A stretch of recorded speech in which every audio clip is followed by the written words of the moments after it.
The news has reported that the council is expected to spend up to 25 million a year on new green heating alternatives by 2025 for estates such as the Newington estate.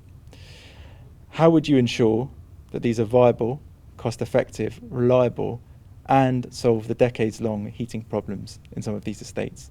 And are there any alternatives? Alice, could I come to you first? Yeah, sure. This is a very live topic in Newington ward. In fact, last night I was at a meeting on the Newington estate about heating and hot water because there were a number of outages over the Christmas period, and I did have people ringing me on Boxing Day. A big number. A number, yes.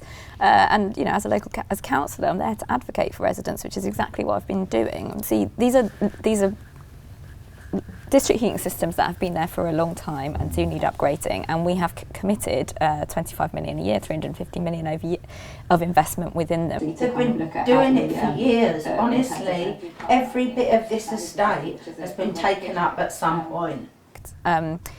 However, I think we've identified, and the council's identified 20 kind of hotspot areas, 3 of which are in Newington ward, and I spend a lot of the Brandon estate, Dyson Court, which has had lots of issues, and Newington.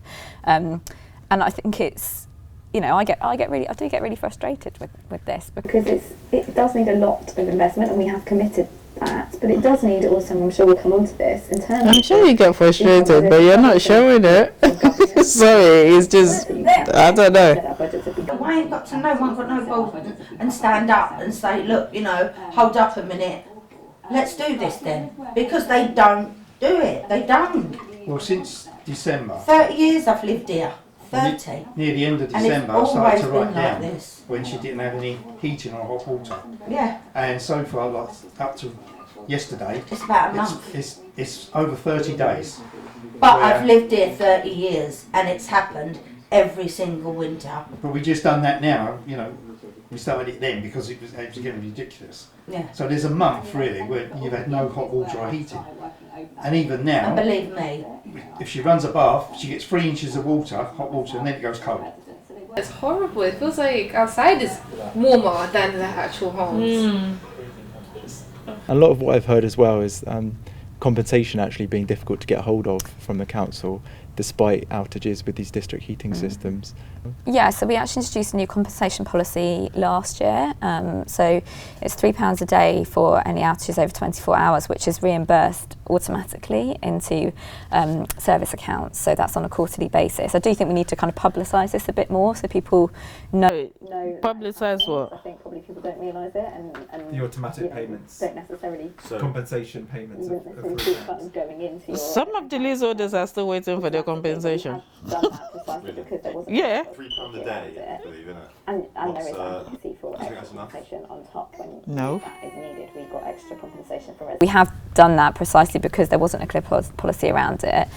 And there is advocacy for extra compensation on top when that is needed. We got extra compensation for residents on the Brandon a couple of years ago when they had a lot of outages, and it's something we've asked for on the Newington estate as well.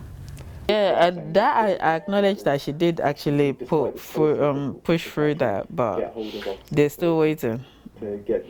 We got extra compensation for residents on the Brandon a couple of years ago when they had a couple of years ago, but didn't receive any compensation.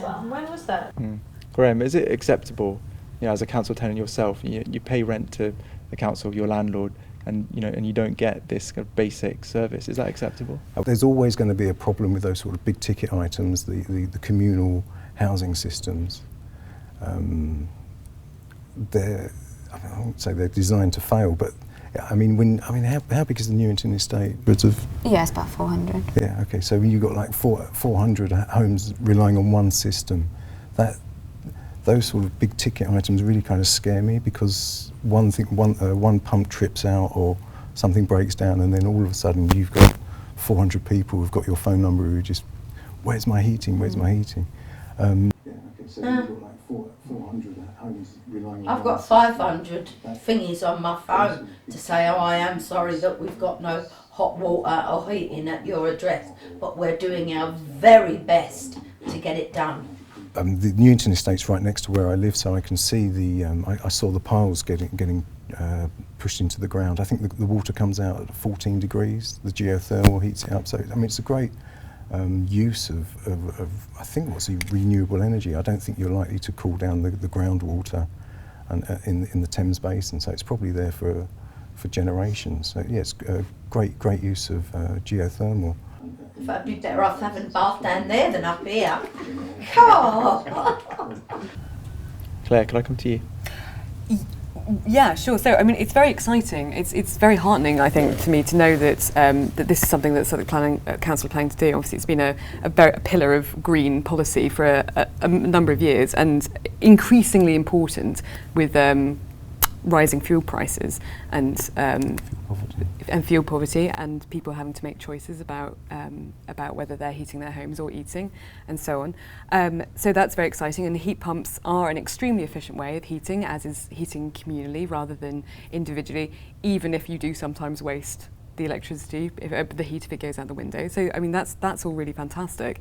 I think the thing that I want to emphasise is that the really important part is the upkeep of this, and I really hope that there is going to be some accountability in the Labour Council on how much of this spend is used to for the upkeep of both the heating, as you say, of these big projects, but then also the insulation and upkeep of the building in general, because